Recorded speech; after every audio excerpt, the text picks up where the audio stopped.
Yeah, I think pretty much. Yeah, I think we might get a few more trickling in before we Okay. start. Yeah, whenever you'd like to. Great. I am ready. Well, thank you all for being here today. My name is Chris Jordan. I'm the Director of Education and Programming here at New Winston Museum. I think several of you are here perhaps for the first time. No? Been here before? Wonderful. First time. First time. Even better. We love to see new faces in here. Thank you for coming, and I want to thank Dr. Butler for being here and presenting for us. You'll notice that in your seats there's a survey. We'd love to hear what you think about the program, about the series, about us. Any suggestions for future programs, we'd love to hear what you think. On the back, if you're not already a member of our mailing list and get our twice monthly emails, please take that opportunity to give us your name, your email address, and your other contact information so that we can keep up with you and keep in touch and let you know other programs and events we have going on. Without further ado, I want to introduce our presenter. Dr. Douglas Butler is an independent scholar and practicing physician living in northwestern North Carolina. For 20 years, this award-winning photographer explored remote areas across 5 continents, sharing these adventures through prose and image. During the past 5 years, his travels have been closer to home as he studied the history of North Carolina's Civil War monuments and photographed each of the state's 109 commemorations raised in the century after Appomattox. As you'll notice on the left side of the room, from your perspective, is our exhibit on the Civil War from Winston-salem's perspective. So that is why we're having this presentation in kind of in contribution or in coalition with that. So if you have time at some point, please do come back and visit us and take a look at that. But Dr. Butler, take it away. Thanks. Okay, thank you very much. Thank you all for coming out. I'm going to be very cautious with these slides here. One of my worst nightmares took place when I plugged it in and sparks started shooting out of the power cord. I have it cobbled together right now, so I hope it'll hold together. I'll try not to step over it. And let's get some light on it.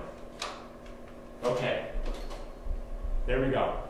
Okay, if anyone wants to dim the lights just a little, if that's possible. My talk tonight is going to be North Carolina's Civil War Monuments, an illustrated history. The title of my book, it was put out last May by McFarland Publishers. It's available in the back, and I'll put a plug in. I'll be reading and talking some from the book.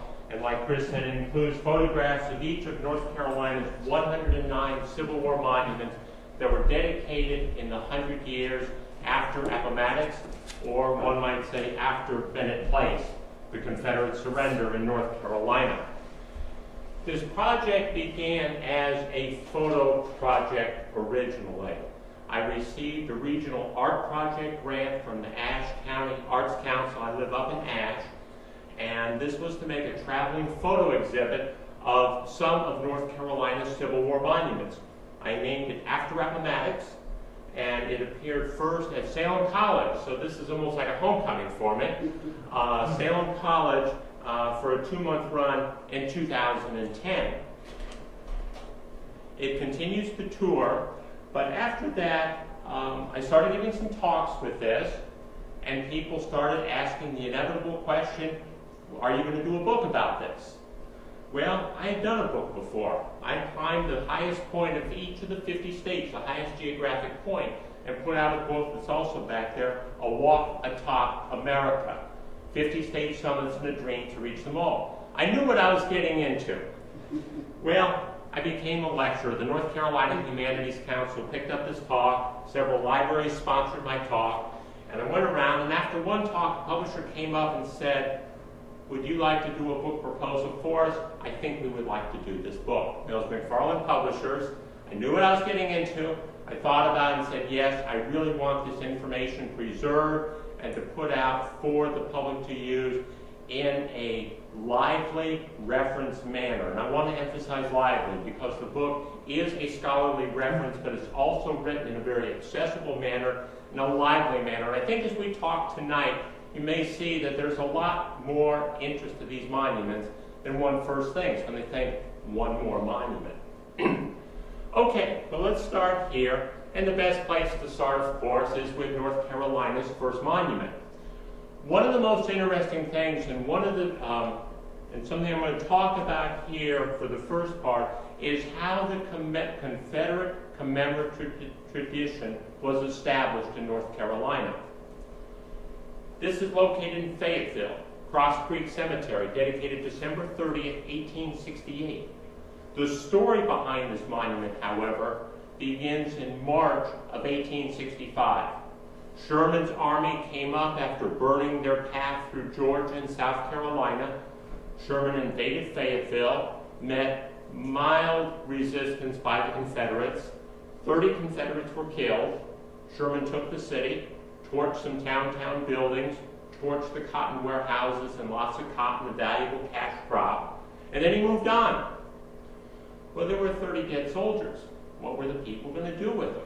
They were put in some hastily dug graves around the city, and there weren't a lot of men available, so a woman, Ann Kyle, who was the wife of a Confederate captain, and both her and her husband were very prominent citizens in Fayetteville, took it upon herself to get a proper resting place for these 30 soldiers.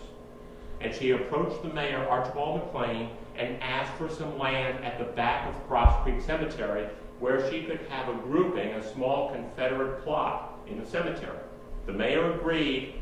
We don't know what date the bodies were reinterred. They were reinterred in a proper Christian ceremony. That's what the Victorian people wanted, a proper Christian burial. Reverend Husk, an Anglican priest, officiated. Probably it was before the surrender even had been in place. The ladies were done with their work, but the next day they got together and said, we need a monument for this. We have this cemetery, and there's 30 Confederate dead. We need a monument. There was no money. So what did they do? They decided they were going to do handicrafts. And so they got together and decided once a week they would get together and sew a quilt.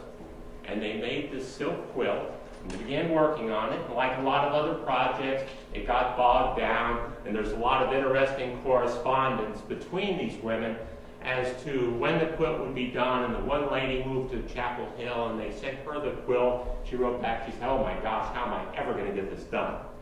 Well, anyway, it took about 3 years, and they got the quilts done in late 1867 and decided they would raffle it off. They hoped to raise $1,000. They sold chances at $1 apiece. They advertised as far away as Wilmington, Tarboro, Chapel Hill, so across much of eastern North Carolina. After 6 months, they sold 300 chances. They decided, okay, enough's enough. We're going to go ahead, raffle the quilt off, and we're going to build our monument. So they raffled the quilt off. A lady in Tarboro won the quilt, and the ladies took their $300 and went to George Lowder, a local stonemason, and asked him to construct the monument for the cemetery. So this is the monument as it appears today. The picture was taken about 3 or 4 years ago, in memory of the Confederate dead. Now at this point I'd like to talk about how I did the photography so people know. And when I sat down to write the book, what I had available to me. I would choose a very nice picture. I tried to do different scenes, different angles, etc. In addition, when I went there, I documented this. And as you can tell, I used slides at the time. There's a number of advantages to using slides. One of which was very practical. I have a top-end camera. It would cost me probably 5 figures to replace the equipment that I have. And secondly, the slides cannot be altered. So if future people want to look and see exactly what the monument looked like in 2005, 2008, 2010, they have a record of it here. It's not that I photoshopped out a fire hydrant or a hot dog stand or something like that. This is what the monuments look like. I would document the monument in its setting, and there you see some of the individual graves marked next to the monument, and the monument on a small hill. I would go to the front of the monument and get the inscription. The words are very powerful, and so I wanted that.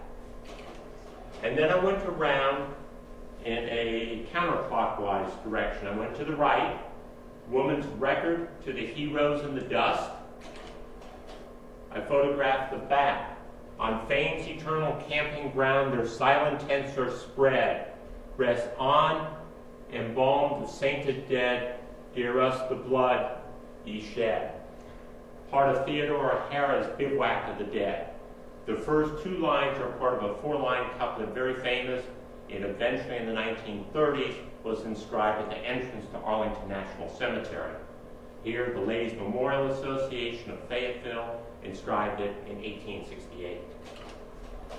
And then on the left side, erected December 30, 1868, and also four more lines from the same poem, Bivouac of the Dead, nor shall your glory be forgot, while fame her record keeps, or honor points the hallowed spot where valor proudly sleeps. And then if there was any special details, I would photograph it. And except the people right in the very front, there's George Lauder's signature there. And so that's the only other markings on the monument. So when I sat down to do the book, I commented sometimes on the fonts that were used, the size of the letters, how many decorations were included in the fonts. And so when I quote this, it's because I have the photographic evidence of it. Okay, so let's talk a little bit about the origin of Confederate commemoration. We see how it happened in Fayetteville, but it also spread throughout eastern and a little bit central North Carolina. And it was for a very practical reason. There were a lot of Confederate dead, and nobody was taking care of it. This was not an organized thing. How are we going to celebrate the Confederacy? This was, how are we going to take care of human needs? We have a lot of dead men. The farmers are plowing them up in the spring. These are husbands and sons and brothers, and we want to give them proper Christian burials. Well, the men couldn't do it, because under the terms of Reconstruction, men couldn't get together in groups. They were banned. So the ladies did. And they were called Ladies Memorial Associations. And there was no, in the 19th century, no overarching group. There was no overarching group for the LMAs, the Lady Memorial Associations, till 1904. But small communities had these LMAs. We talked about the one in Fayetteville. We'll see a number here in just a few minutes. And so it was their job to reinter the Confederate dead. Now what about the Union dead? What did they do about them? The federal government took care of it. They paid $8 apiece and sent contractors throughout the South to find Union dead. Then they seized land. In Raleigh, they seized the Confederate cemetery and made it a national cemetery, told the ladies to get the Confederate dead out of there, and they made 4 national cemeteries for the Union dead. Raleigh, New Bern, Wilmington, and one other, Salisbury. So, anyway, very practical reason. By 1872, 6 years later, there were 5 monuments in North Carolina. And I could give an entire talk on this particular era and the formation of Confederate memory. Suffice it, I'll just show the variety of monuments that there are. This is probably by date the 2nd monument. This is in a small cemetery in Fort Bragg, outside of a Presbyterian church. Not easy to get to. You have to ask the PhD archaeologist at Fort Bragg for permission. She goes with you. Unfortunately, we went there in the morning, and the monument faces west, so it's backlit. It's not the greatest photo. It's one of the poorest photos that I had to put in the book. But this marks a spot, supposedly of 30 Confederate dead in a mass grave. She did not feel that they could put 30 bodies there. Compared to some of the other graves that we'll see later, they could have put 200 in that area, let me tell you. But this is in Hope County, Fort Bragg. 1870 is the best idea anybody can get. We're not certain. Raleigh, Oakwood Cemetery, 1870 also. This is a monument in about 3 blocks from the state capitol. In memory of our Confederate dead, erected A.D. 1870. And then in 1872, I was talking to somebody before the talk. They talked about Aversboro. This is the Aversboro battlefield in memory of our Confederate dead who fell upon that day. They also have a Latin inscription on one aspect about que dulce morir por patria, how sweet it is to die for one's country. Made out of sandstone, Chicora Civil War Cemetery, dedicated May 10, 1872 by the Smithville Ladies Association. How many have heard of Smithville? Okay. I was surprised. I had never heard of it. I thought, Smithfield? And then I dug very deep with the Cape Fear Museum, and there is on old maps, there were 3 plantations owned by Smiths. That was the Aversboro battlefield. And they were marked on some of the old maps as Smithville. And these were the ladies, probably 3 wealthy families. Put that monument up, reburied the Confederate dead, and they're buried in small mass graves, state by state. And then the one in Oakdale Cemetery in Wilmington, dedicated the same day, May 10, 1872. This was the most pricey monument. This was a commission piece by Randolph O'Donovan. On the front is a bust of General Lee. On the back is a bust of Stonewall Jackson. A reenactor friend of mine said to me, he said, "What's unusual about that monument, Doug?" And I was telling him about, the guy had a foraging cap, and this is more typical for Yankees, and he had the great coat and all that. He said, no, he has his hand over the end of the gun. And since he's a reenactor, he looked at the hammer of the gun, and the hammer is cocked. And he told me, the man is ready to blow his hand off. And monuments evolve. This monument, until the 1950s, was from here on up. And in the 1950s, the family of Brian Winslow Newkirk, or Captain Abram Francis Newkirk, Confederate States Surgeon, MD, paid for the concrete steps beneath it to elevate it.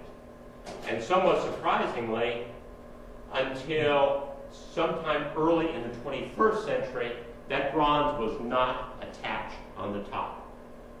I talked to the head of the cemetery, president of the cemetery, and he said he found out it was not attached. He was afraid a hurricane would blow it over, and he paid and he had it bolted down, and now it's bolted down. So things keep changing. But that's Wilmington, 1872.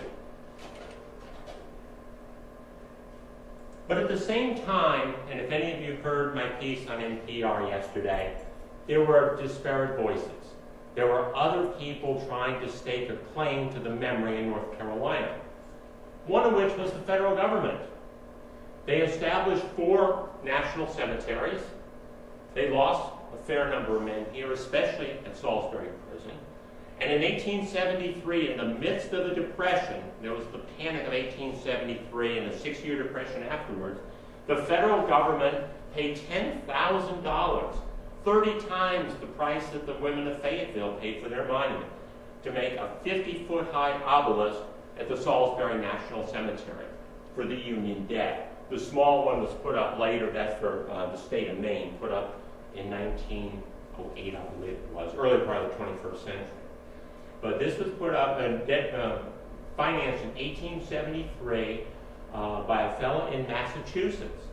This was near Mount Auburn Cemetery, the first public cemetery in the United States. He had such a big monument company, he had a rail spur going to his shop. He carved this 50 feet high, sent it south, and it was there's no dedication date. We know the contract said it had to be completed by December 31st, 1876. No one has been able to find any reference to it in any newspaper anywhere. And there's something interesting about this monument. What's that on the top? A laurel wreath. It's the laurel wreath of victory.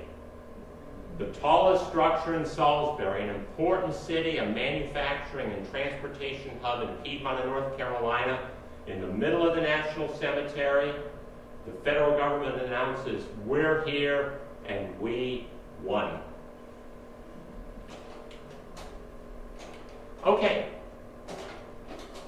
that was the easy part. Everyone could agree we need to bury the Confederate dead. We need to honor the men. We need to give them a Christian burial because they're human beings. They're our brothers, our sons, our fathers. But then what do we do after that?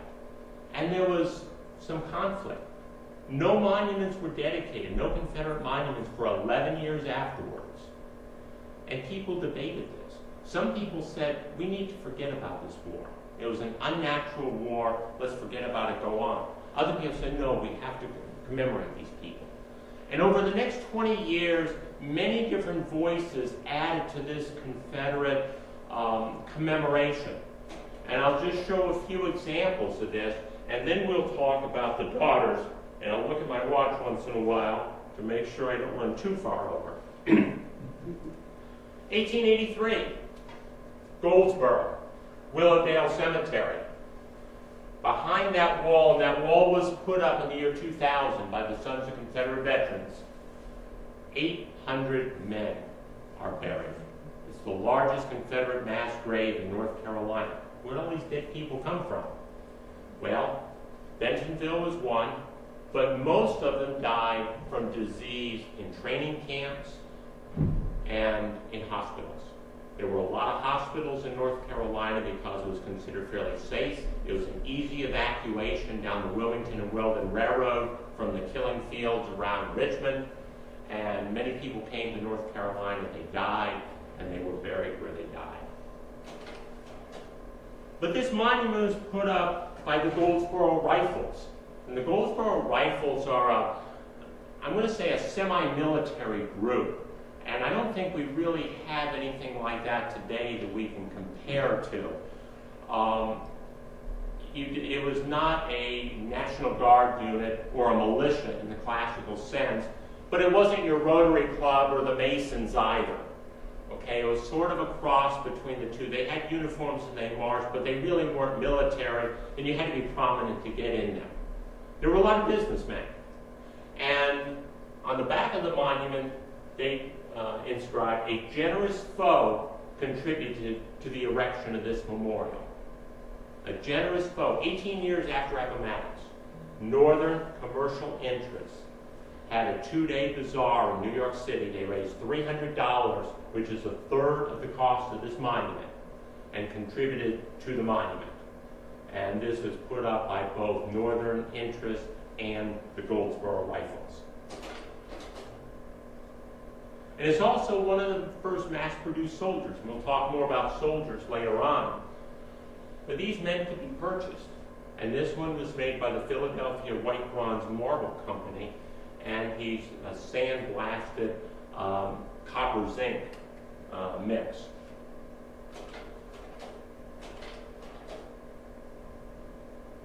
Well documented, Newburgh, Cedar Grove Cemetery, dedicated May 11, 1885. There's a mass grave underneath. Actually, it's like a mausoleum, I've been told, underneath.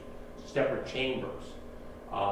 And about 58 Confederate dead are underneath there. It took 20 years for the Newburgh ladies, this was put up by a Ladies Memorial Association, to pay for this monument. Mrs. Davies worked 19 years to pay for it. She got it. The soldier was carved by the finest craftsmen in Carrara, Italy, on a design selected by the ladies. And then it was to be dedicated in May of 1885. 1 week before the dedication, Mrs. Davies died. So it was kind of a bittersweet dedication. Close up of the soldier there. A friend of mine calls it the rock and roll Confederate. Kind of looks cavalier-like. The long coat, the gun, rather dashing-looking gentleman there. We went out, we photographed him, and Out there about 6:30 in the morning in November, spent an hour and a half waiting for the right light to get a picture that really showed off the soldier well. And then the light came and we got it and we were getting ready to leave. And Cheryl said to me on the way out, she said, "Doug, why does he have a cannon up his back?" I said, "You haven't had enough coffee yet." And I pulled out my binoculars, which I carry with me, always to look for signatures or any details. And lo and behold, she had been looking at the binoculars while I was taking photos. That's a cannon barrel. There's a cannonball, and there's the little firing hole. I don't know the proper name for it. The little firing hole where you put the spark, make the cannon shoot. No one's been able to explain why. Is this symbolic that we're not going to use the cannon anymore and we're hiding it? The war is done. Is it a sculptural technique to make it a three-pointed sculpture that's more stable? A lot of times they had a broken stump signifying early death.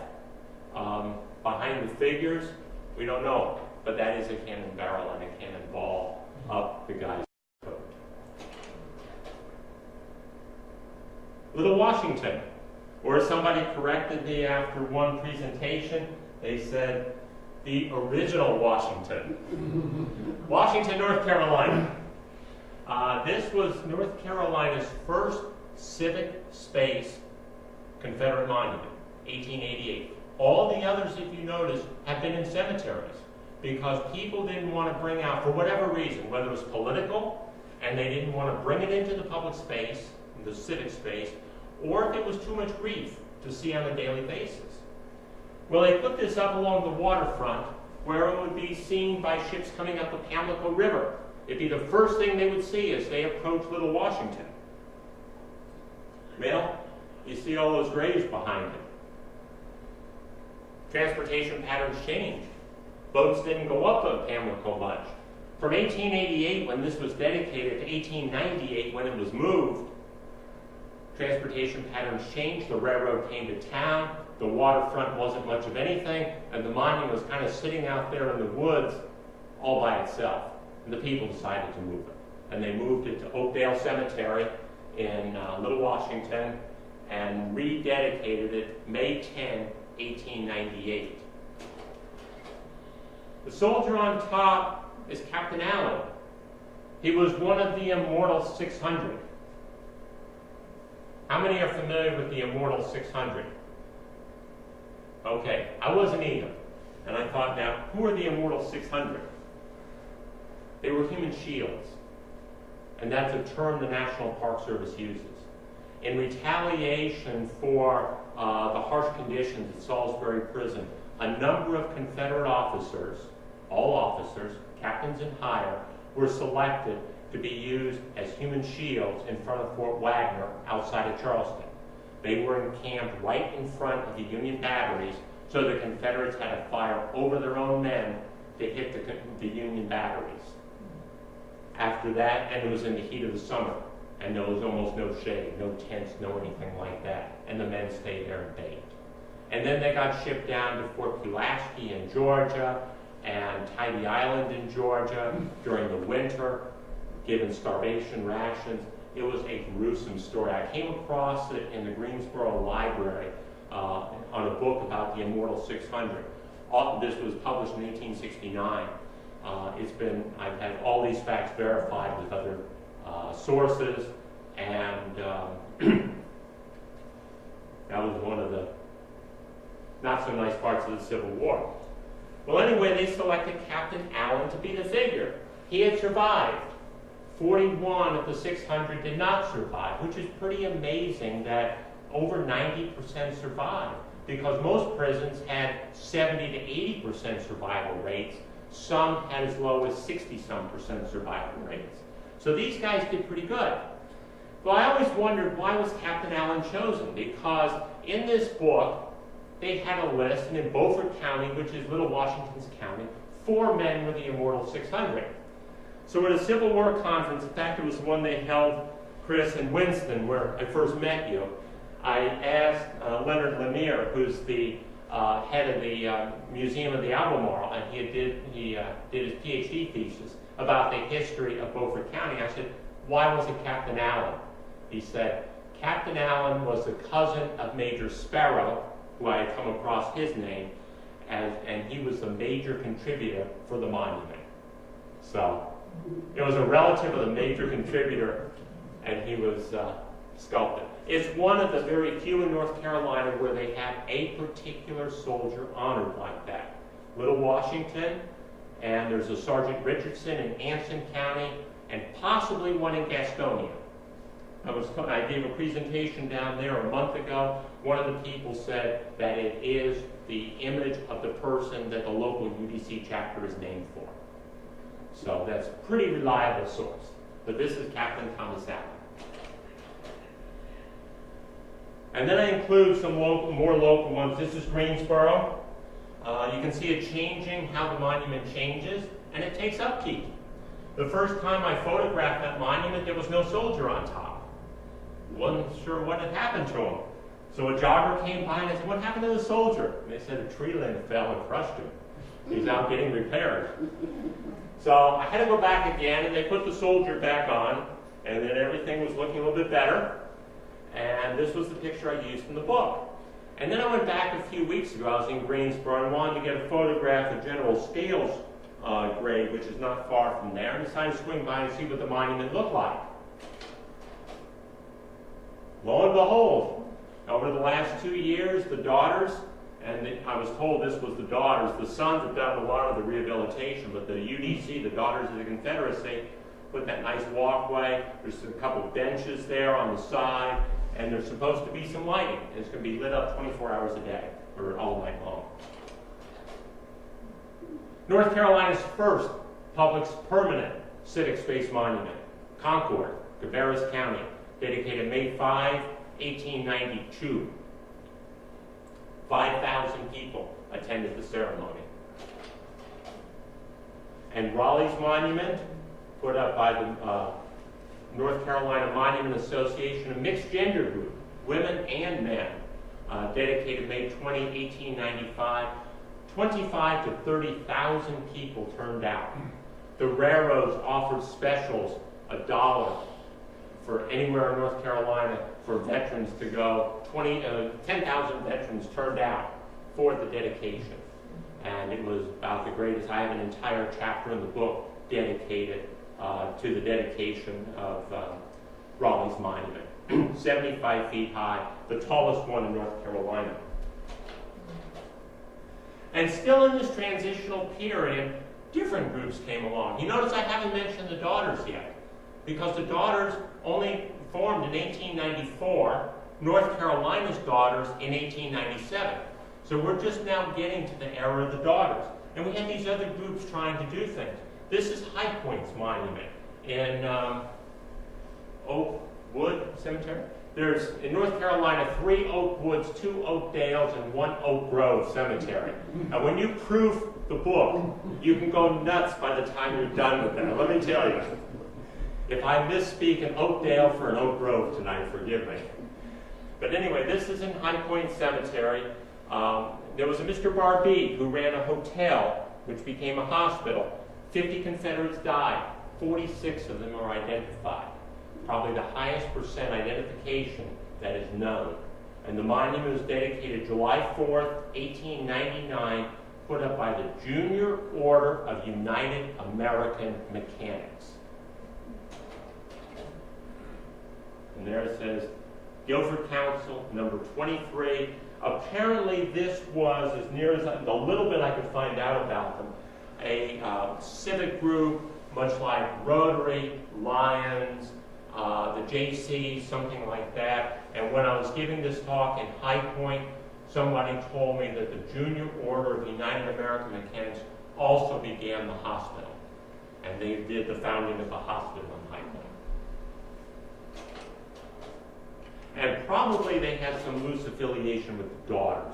I saw one article, one advertisement in the Confederate Veteran for memorabilia, souvenirs, keepsakes, for the Daughters and the Junior Order of United American Mechanics, both advertised simultaneously. And then there were men's groups putting monuments up. This was in Terrell County, Columbia, just east of Manteo. This is North Carolina's only pure zinc monument, dedicated in 1902. It's one of the wordier monuments. There's 16 panels. Zinc could be stamped very easily. And so there's a whole lot of words on there, who fought from the county, what battles they fought in, and the only direct reference to slavery in appreciation of our faithful slaves. And this was the men of Terrell County who put that up. And then, as we talk about wordiness, sometimes veterans groups did this. This is in Asheville on the courthouse grounds. The 60th North Carolina, who achieved fame at Chickamauga, put this monument up, dedicated in 1905. Governor Glenn came out for the dedication, and it has all of these words, all their battles, all their officers, the colonels from North Carolina, the generals from North Carolina. I counted the words, and it came to 568 words inscribed on the monument. Okay. But then in about 1903, 1904, if there's any questions people ask, because if there's particular interest, I can gear things toward that direction. In 1903, 1904, 1905, the daughters began erecting Confederate monuments. And most people, when they talk Confederate monument, they think of the monument in front of the courthouse, looking down, soldier on top, and it's somewhere on it says, put up by the UBC. Well, this is Winston-Salem's monument. And I'm going to show a number of pictures of this as I go along. I'm trying to make that sort of as the prototypical monument to tie in with the Civil War in Winston-Salem here, the museum's theme. This was the first monument put up by the daughters. 1904, Tarboro Commons. It was dedicated in October, quite the ceremony. And I like to sometimes read from the book, and don't have enough time quite now to do that. But it was very interesting. They got out and they had this wonderful procession, and the newspaper described how even the stately oaks swayed in unison with the Gregorian chants of the singers. And it was such a wonderful ceremony, and everybody left feeling good that Edgecombe County had honored its Confederate veterans.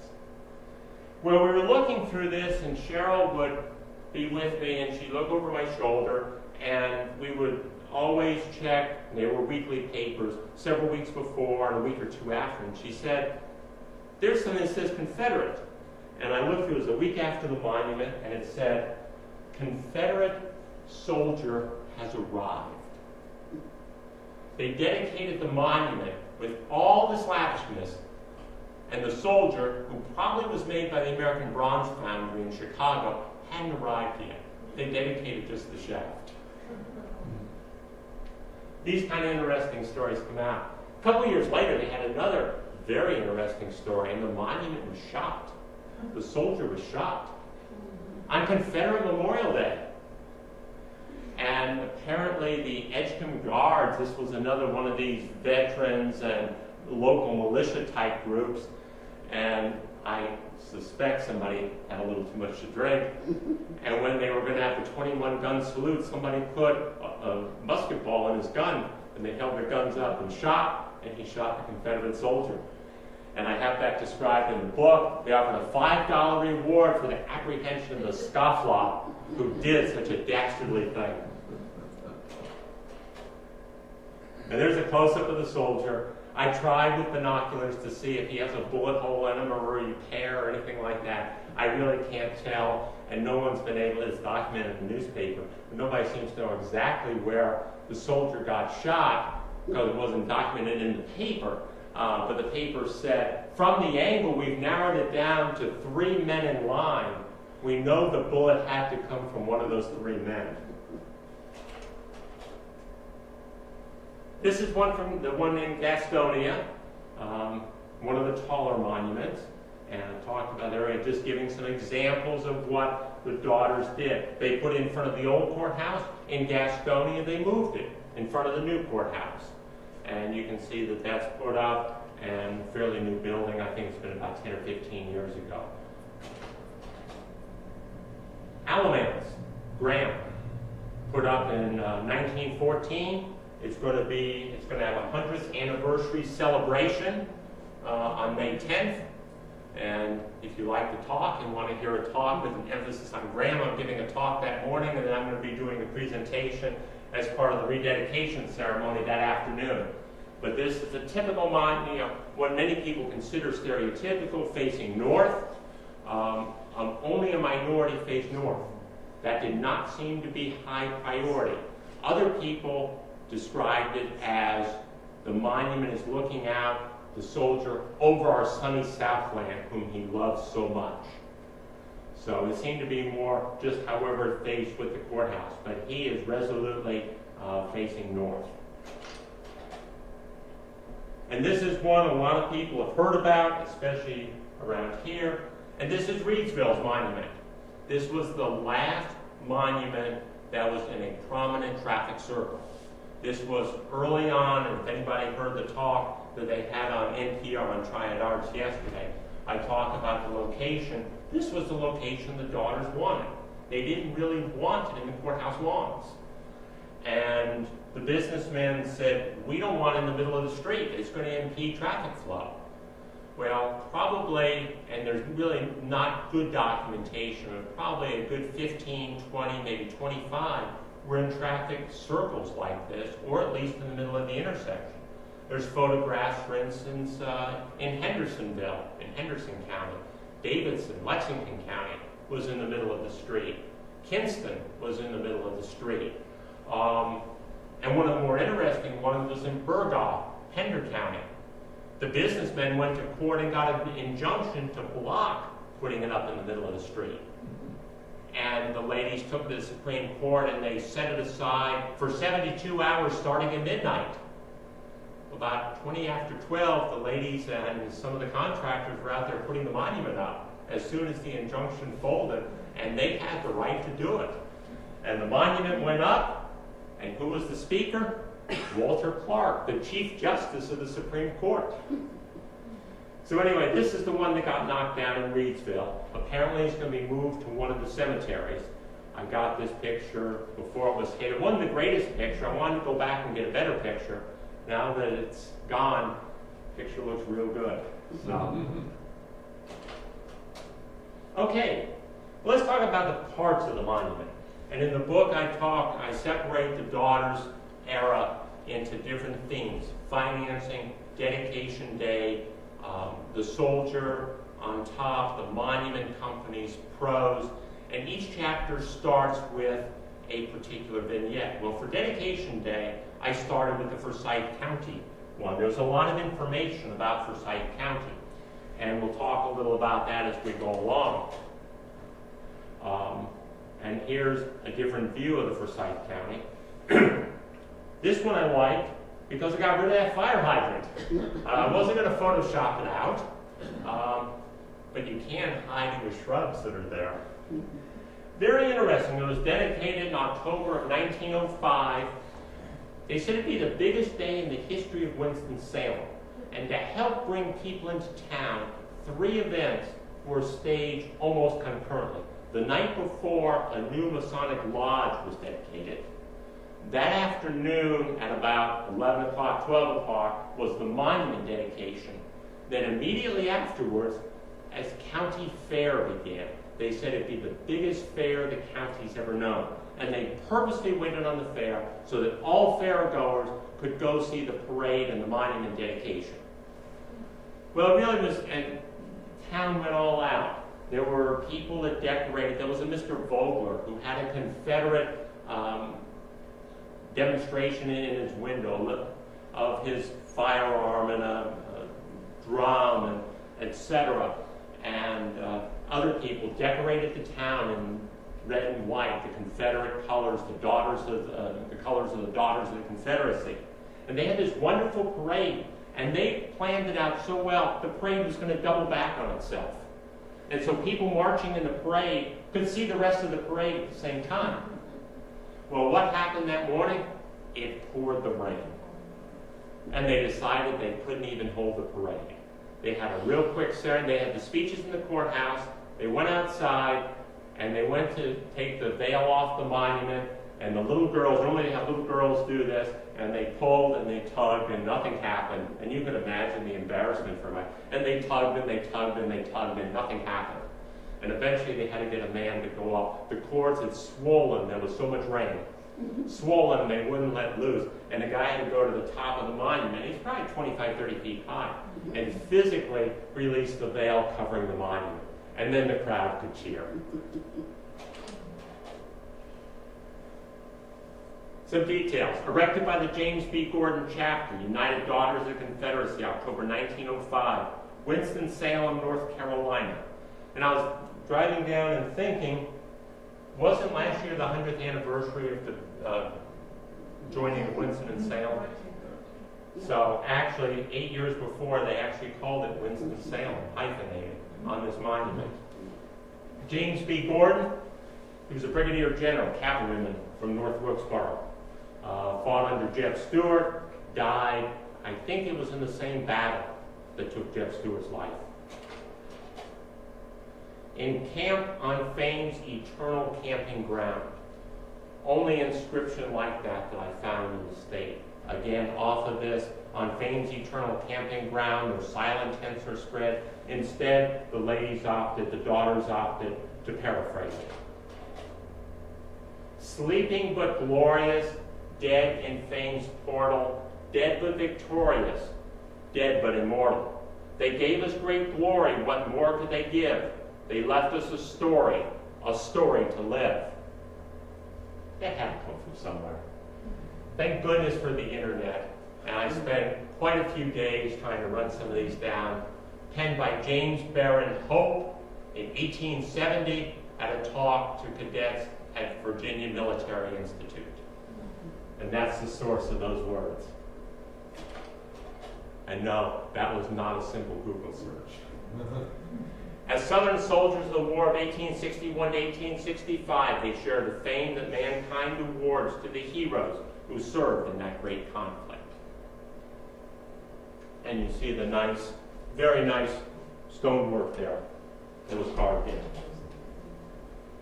And there's a view I have. That's the one that I exhibit as part of the traveling exhibition with the bank tower behind it.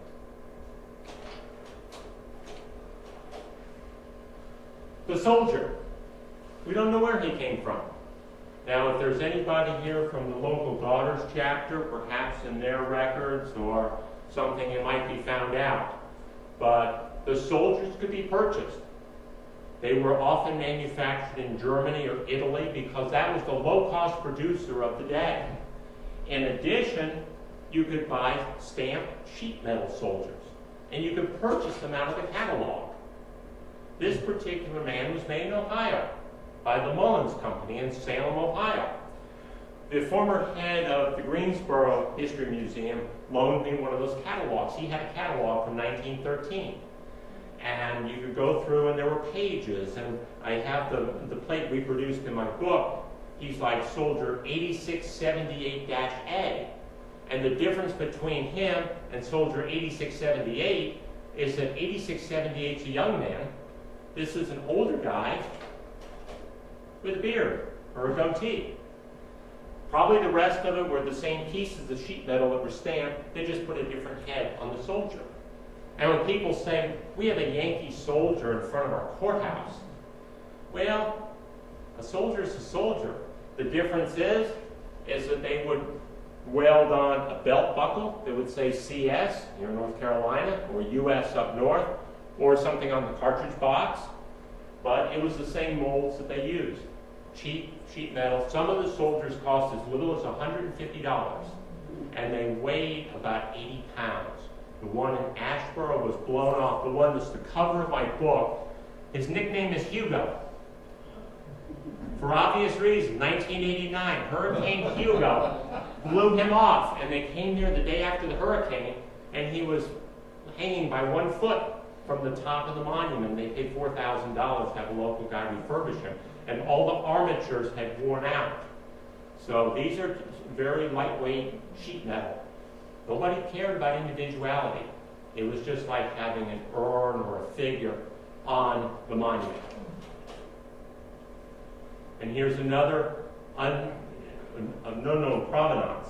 A lot of people didn't want the provenance on the soldier because they were northern. There weren't factories in the South that made these. And so often, and they actually have had people that do studies on these, and they said most of the time the provenance was erased or not put on. Mullins used a tag that could be put on. We know of 7 by Mullins for sure, but others like this, highly suspicious. And then I took a close-up, and this is in the book also, to show the different pieces of metal and how they were welded. He obviously needs some refurbishment, but it gives good examples how many pieces he was made out of. There was a lady who spent her life studying zinc monuments, and she disassembled, conserving them 40 years, and she did a book on it. She disassembled a World War I doughboy, and the doughboy consisted of 84 separate pieces. I don't know how many pieces this fella has, but probably a good 20 or 30. Mullins was the most common. American Bronze Foundry in Chicago, Illinois was probably the second most common company. And this is an ABF monument in Caswell County in Yanceyville.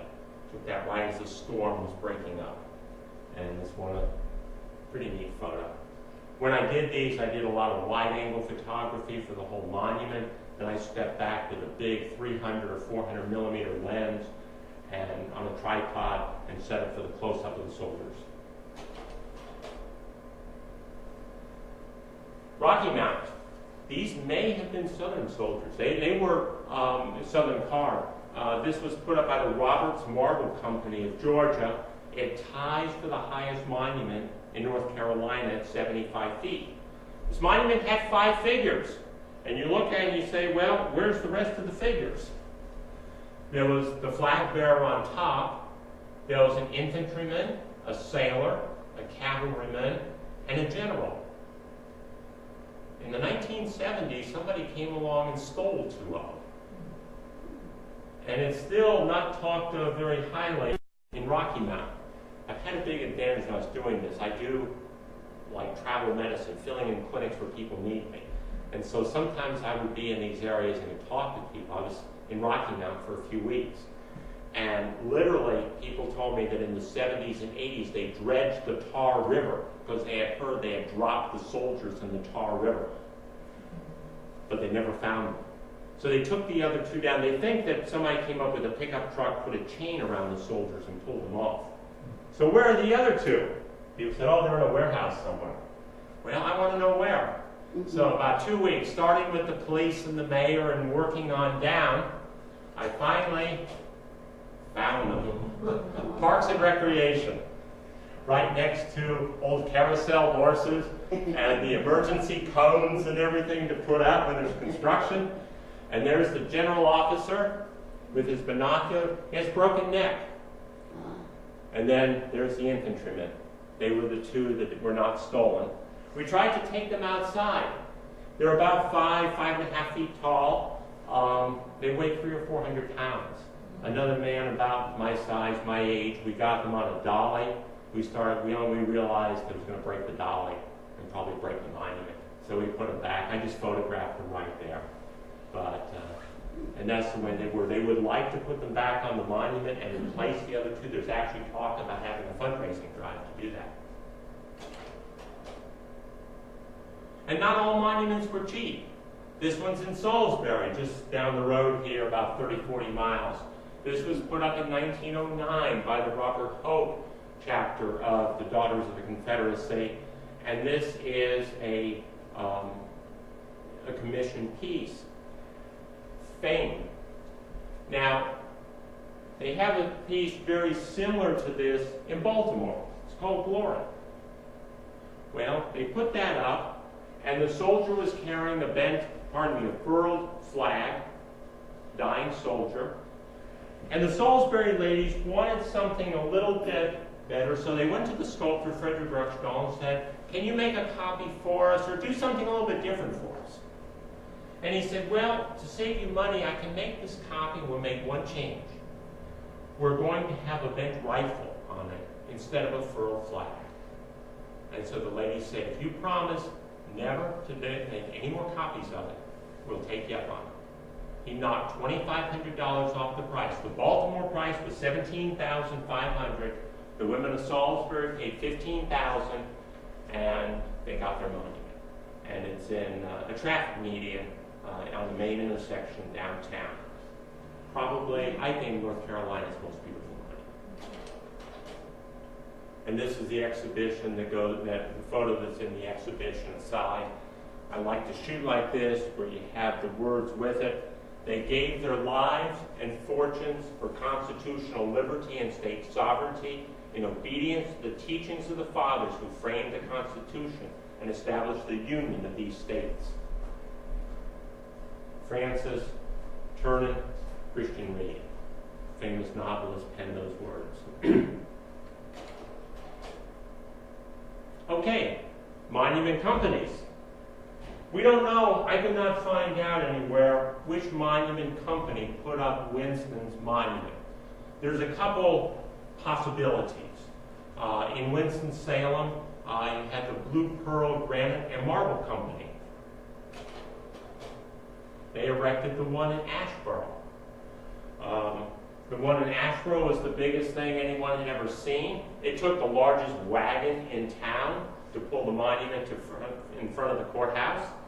There was also a company in Statesville that had put up Statesville's monument, Concord, and Catawba counties.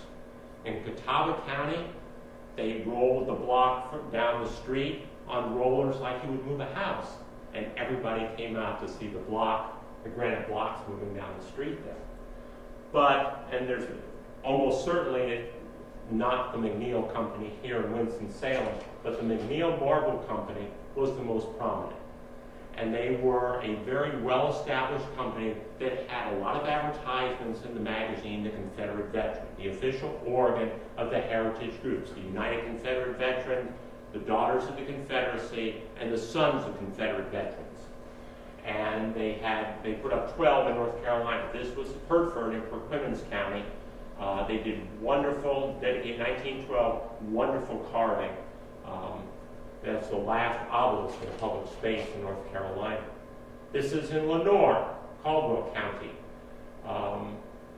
Put up, dedicated 1910, I believe. Chief Justice Clark was there for that. And the ceremony ended with a dinner. Many times it ended with a dinner for the soldiers. And then the soldiers were given a special treat. Now these are guys that marched off to war carrying a smoothbore musket. They were given a ride in an automobile. And reports said, the old boys really enjoyed it. And some more McNeil examples. This one from Lenoir County, Kinston. This has now been moved. This was when it was at the CSS News site. And after Hurricane Floyd, they moved both the monument and the CSS News. The monument was by the Visitor Center, and the CSS News, I think, is now downtown inside of the building. They were building it. I had an exhibition there about 2 years ago, and they were going to complete it and move it indoors downtown. It's the last Confederate ship in existence. Yes, it is. It is now indoors downtown? Okay. Yeah, this was at Governor Caswell's site at the time, and they had it under sort of like a shed. Very interesting. This was dedicated May 10, 1924, the same date, same day as this one in Durham. You notice an awful lot of similarities. Again, there's no provenance to either of the soldiers, but they appear to be identical, and the design of the monuments are virtually identical. So they were both put up in 1924. And then the inscriptions. And I'm not going to talk too much about the inscriptions because we're running low on time here. This one is from Vance County, Henderson. Our Confederate dead, peace to their ashes, honor to their memory, glory to their cause. Put up by written by Orrin Randolph Smith, widely credited, at least here in North Carolina, for designing the first Confederate national flag. Now, there's a competitor down in Alabama. If I give this talk in Alabama, I better be careful how I word this, but I can say to North Carolina, the designer of the first Confederate national flag. He was a local resident. He penned those words, had a very prominent part in the dedication of that monument. Cornelius and Davidson, their inscription came from the masthead of the Confederate veteran. Though men may strive, and I think it goes something like, though men may strive, they may not meet success, the brave will honor the brave, vanquished nonetheless. And the symbolism also so to vanquish this. There's none of this, the South is going to rise again, anything like that. In North Carolina, it talks defeat. The flagpole is broken, the flag is furled. The war is over. We're going to honor the men, Confederate heroes. They went and fought for us, but we accept the war is over. And then this is perhaps my favorite saying. This is an interesting monument. This is a grave of 4 unknown soldiers in the Old English Cemetery in Salisbury. I came across it in a 1941 source. The only newspaper account is that it was in the 30s. Somebody said, when was this dedicated?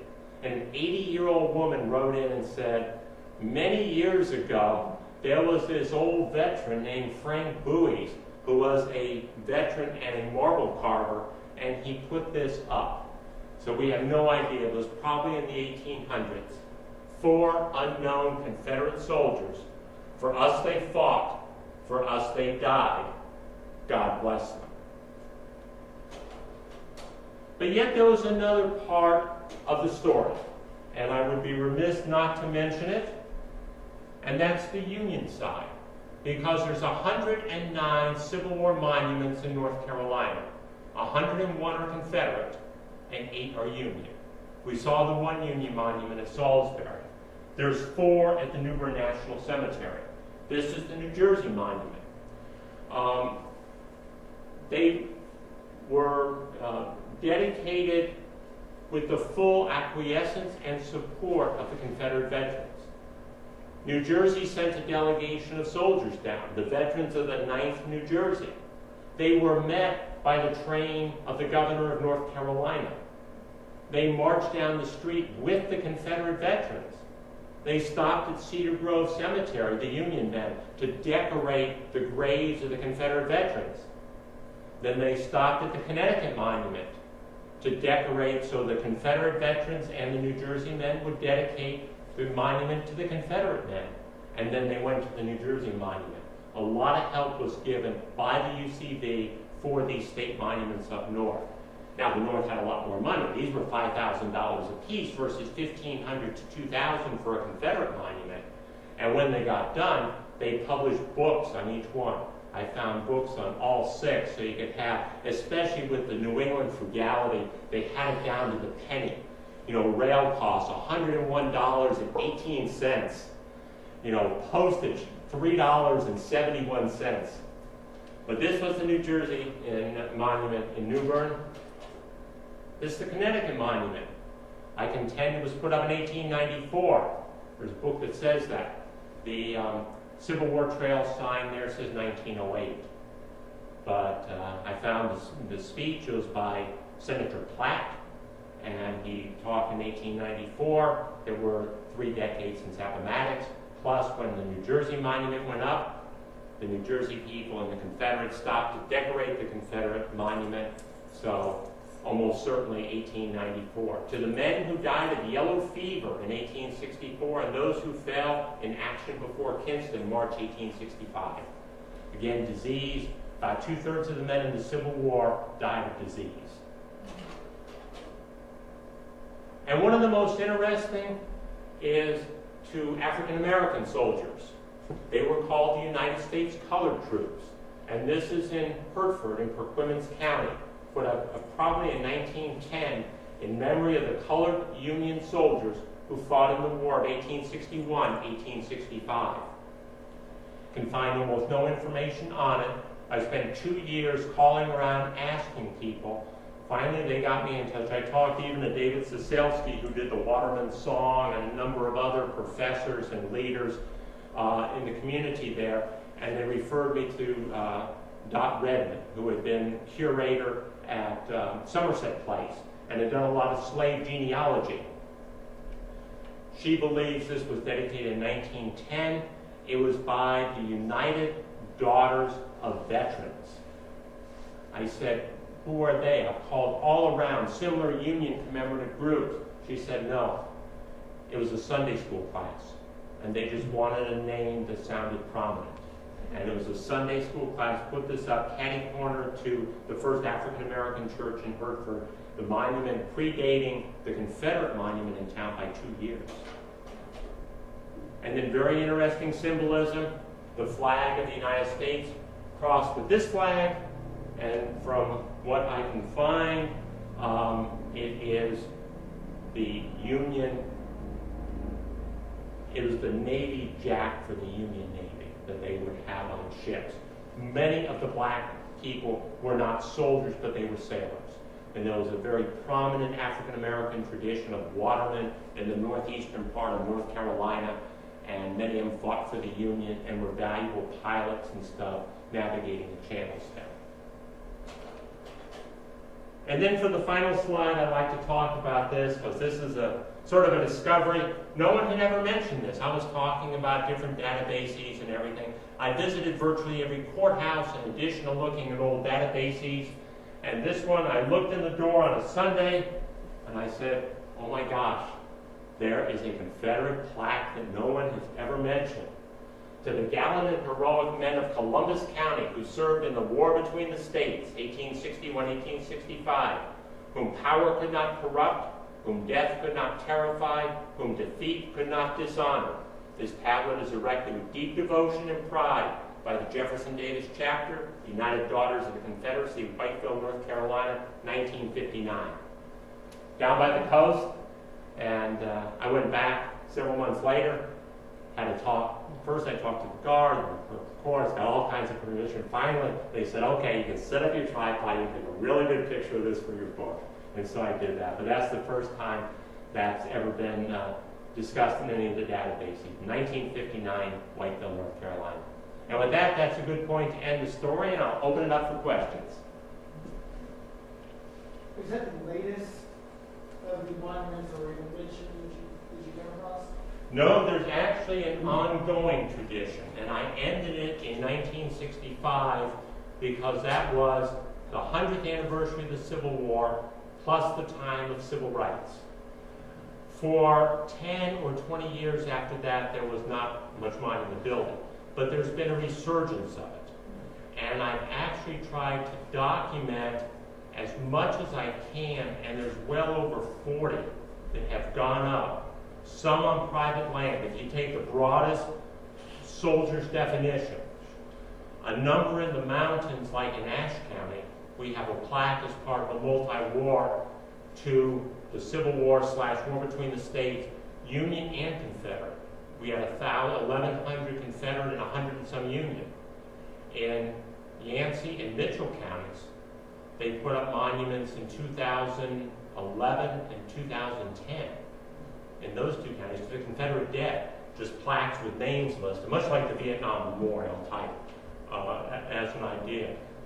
Stokes County and Surrey County have put it up, and one was in the 80s and one was, I think, the year 2000. And there's a number on private land, some of which are, you get everything from total healing and honoring the men of both sides. There's even one now at Bentonville honoring the horses on both sides. And it's a gorgeous sculpture that they put on. I mean, it's incredible work. And then they have some that are really pretty radical. So, yeah, it's an ongoing tradition. Dr. Butler, do you plan to have some involvement with the new Civil War Museum that's going to be happening in Fayetteville? I hope so. They talked to me about possibly having my exhibit there. I have a traveling exhibit. It's going to be in High Point, at the High Point Museum from about mid-September through mid-December. And we have talked about me doing something with that. So if you have any contacts down there, put in a good word for me. I know the fundraiser, but I was going to say your story about the Immortal 600, that is fascinating, and I would love to know more about it. Okay. It would be great to know. Yeah. I mean, I touch on it a little bit in the book and use some of the quotes and I talk about it for about a page and a half. And a lot in the book I use quotes. I like the people of that time. I don't like to look back at history as the all-knowing person and what it is, but how did these people from a devastating defeat and so many people dead, how did they make sense of this psychologically? And I think that speaks some to our time now. People say so many people say we're tired of these endless wars. I think everybody kind of feels, these wars have gone on so long that we're involved with. But these people, it was 100 times, 1,000 times worse than anything, even Vietnam. And how they came to terms with this. And I think that's one of the fascinating stories of this commemoration. And to get over bitterness, like using your most prominent men as human shields. And how people could heal and then march together in 1905 through the streets of Newburgh together.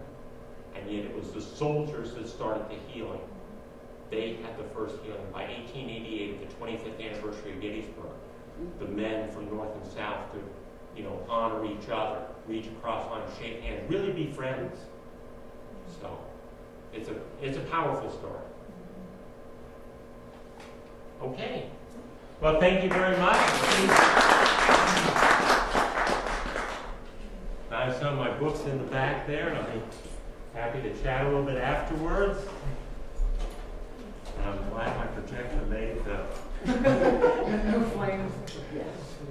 Well, thank you. Of course. Thank you very much. Appreciate it. Thank you. If you haven't filled out your survey, please do take a moment and give us your contact information if we don't already have it, and we can collect it at the back in that red bucket out there. And thank you all for coming very much. Thank you. Well, thank you. Thank you very much.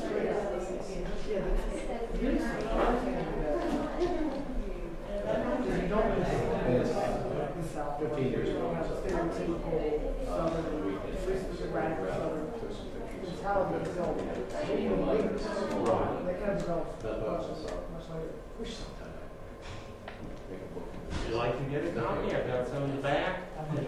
$39.95. I'll sign it for you. This is kind of the phrase copy that I've been